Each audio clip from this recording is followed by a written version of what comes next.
दोस्तों, अगर आप ये वीडियो इस वक्त देख रहे हैं तो मुमकिन है ये महज इत्तेफाक ना हो।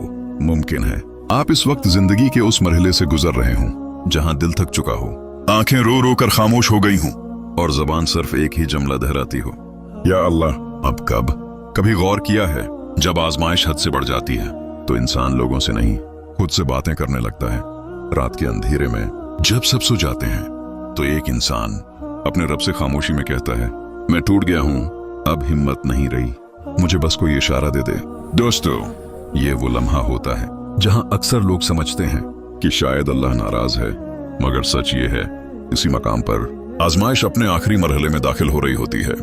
एक बहुत बड़ी गलत फहमी, अक्सर लोग ये समझते हैं कि जब मुश्किलात बढ़ जाएं तो ये अल्लाह की डोरी की निशानी है, लेकिन कुरान हमें बताता है अल्लाह जिसे बुलंद करना चाहता है उसे तोड़कर नहीं बल्कि निखार कर उठाता है, और निखार हमेशा आजमाइश के बाद आता है।